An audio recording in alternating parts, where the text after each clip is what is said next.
Welcome back to Pump Info News. They say this security where they happen for inside Imo State. My brothers, my sisters, so they say the thing don't come off for be careful. As it be like now, they say that all these Fulani herdsmen and the people where they carry people where they call kidnapper peoples. Not be smart, you know. They say they don't empty 118-seater bus and various locations for inside Igbo land. Now waiting they go on as we dey talk right now. My people, we go bring some videos to come show una. And as that one they happen, one Fulani man don't come aside. Come tell the Fulanis in Nigeria that make they know one thing: they are not Nigeria and they should stop terrorizing Nigeria. I go bring the video of how our brother explain them, and I go put the video of wetin happen and wetin that Fulani man talk. Before we come back and continue, please stay tuned and watch these videos from beginning to end so that you understand how it did happen. You don't read. Because I want to still raise alarm. You know, Emma, the other time I was saying it about organ harvesters. I was saying something about organ, and then I and then let me tell you and let me say it. They are still here. Let me say it, they are still here. Last year, it was like a tug of war. It was like, you know, because we exposed their tactics. We exposed whatever they are doing. And I want to say it again, that right now, as I'm talking to you, it is still happening. Imo State. Imo State here. We have constantly advised the government on what to do. We will keep saying it because we will keep protecting our people because the Fulani has circled Imo State, whether you want to hear it or not. Kidnappers, the Fulani kidnappers, they have circled Imo State. Now, I don't care how you see it. I don't care whether you want to hear it or not. I don't care your partnership with Ndugu. But the truth, they have occupied all the forests in Imo State. The truth. Go to Afrola. Go to Obosima. Ngwashidi here gaga. Shinama ama kohubi. Shinekede. Keda here no na Afrola side. Ezuobodo. And mekuzo kuirete. Kan meku kwa rogwe. Ohia niile no those side. Neni ne nwere ụlọ ebe ahụ. Manka arụchara arụcha maka na arụcha ha arụcha. They are constantly under siege.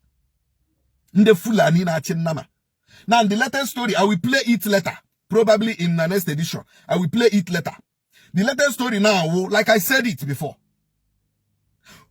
Nda torogi, and you cannot pay ransom. Hey, buog. Ha torogi, and you cannot pay ransom. Hey, buog, re anwa, gire kidini, gire mpuropu, re ya pass, ra hogero, kogera kaga, ra nyage. 2-3 days ago, come went that around the sorry, not the Agua. The herdsmen around Agua. Nana goes in the Maranya. How Roganya Heneginaka, Shegalawa. How Roganya Heneginaka, Shegalawa. Onyagua, Gagaha, Biko confirm. Onyagua Gagaha, Biko confirm. The herdsmen side Ebagua. Now goes in the Maranya Hanaka. Now, I was also on we have been battling herdsmen kidnapping Imo people. Kidnapping Imo people on daily basis. The government is not doing enough. Even if the government is doing anything, they are not doing enough. The government of the day in Imo is not doing enough. And that is the truth. That is the truth. Arrest. Detain no illegally. The government of the day is not doing enough to protect Imo lives from herdsmen kidnappers. And that is the truth. And nothing but the truth. Anya ekwuole ya ekwukwasa. Ndị agha nwere helicopter ha na-eji efegharị. They should perambulate and fly over all the forest. It's not just flying over the forest and pinpointing the target or the camp of the unknown gunmen. As you are pinpointing the camps of the unknown gunmen and bombing it, pinpoint the camp of Fulani herdsmen, kidnapping Imo people and dumping them in their camps in this same forest and also bomb them. Oh yes! Oh yes! When aeroplane anu na-eje efegharị gburugburu n'Imo State, na-efegharị n'ọhịa niile n'obodo niile nwere n'Imo State. Fegharị ya na ebe ndị Fulani herdsmen na camp na atụrụ ndị mmadụ na-edowe ha, na-egbujishi ụkwụ, na-egbujishi aka, na-agụrụ anya, agụrụ ọnụ, agụrụ umeji, agụrụ mkpụrụ obi ndị mmadụ na-ere ya, ndị na-enwetaghị ego ransom. Fegharị ya like that, otu ndị si efegharị everywhere. Fegharị ya like that n'ime ọhịa ndị a. Let me tell our people, probably you people don't know. Ihe na ihe m na-eti. I may decide to stop talking tomorrow. I may decide to stop talking tomorrow. Keba rizo to agare. Oh my kind ekwu now. The man go for like government ese. I police army ese. I heme ha kweshirime. On kai ekwu now. I may decide to stop talking tomorrow. Personally, I may decide to say ngwa yari otu ebe gare yari. But an abala ho tule n'ọsọ mba. Ana abala to tule n'ọsọ. Ebe onye biko na awachi. Ebe nwata na ebe akwa atụ aka ma nne ya nọ ya nna ya nọrọ ya. Maka na akụkọ atakado na-egosi ndị mmụ ebe ndị mmadụ. Mana anya agaghị akwụsị ikwu ya. Because this place belongs to us. We don't have any other state. We don't have any other community. We don't have any other local government. This Imo is our Imo and we must protect it. Even if it is laying down our lives to protect this state, we must protect this state for our children. But our people don't have water. If you don't know it now. Ndugu Esekolola here. I keep saying it. Go to every junction. Ndugu na Bwakara. Go to every market. Ndugu no Nima here. Go to every place in Imo State here. You see them, you think they don't know what they are doing. They are circling this state. They know every estate in this state. They know every community in this state. They know everywhere in Imo State. I had things. I had things. They have circled us. If you people don't know. Relax, yeah. Never go on your basra. So some basra. No so kwa wonye kweshiri deku. So kwa basra. We have to you people now. Let me tell you, security is everybody's business. Our people are so laissez-faire in terms of security. Let me kukwe now. Onye chuku na azo kwa onwuye. If the government is not providing enough security, provide security for yourself.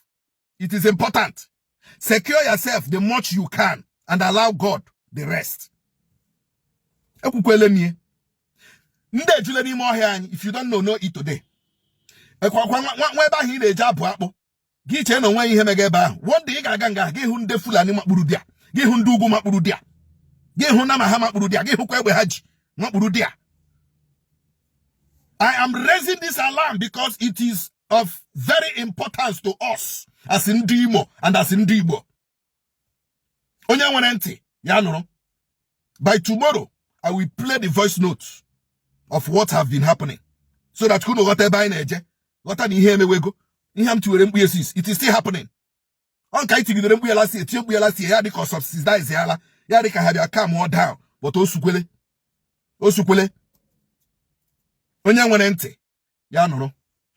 Thank you. 25.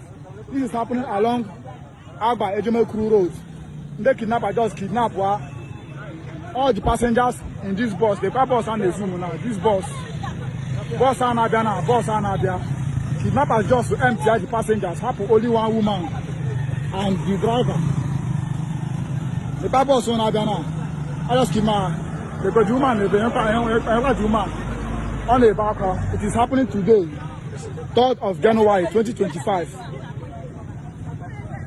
unalived in Nigeria during the Christmas break, and they blame my people, Fulani people, for it. This is my statement. Fulani people, you don't know yourself. You are ignorant of who you are, and you are ignorant of your history, which is why you do the wrong thing at the wrong time. You are not from Nigeria. Why are you creating problems with Nigerian people? You are not from Ghana. You are not from Cameroon. Ya Pullo Felatiyin. You are descendants of Umayyad conquerors. You are the Moors that invaded Spain. Your nature is to want to spread Islam, but you cannot spread Islam in certain areas in certain time periods. If you do it, it will be by force and it's not going to work. As nomadic people, the future is not to keep on going more and more south into the lands that your ancestors called the Sudan and invade farmers' land. The future of the nomads is to take back the north, which is your ancestral lands as Fulani people.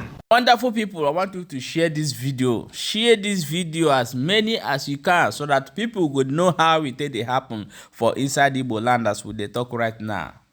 Don't forget say see dey for Balaba gist. Here what would they bring ogbonge news as it dey happen. Share.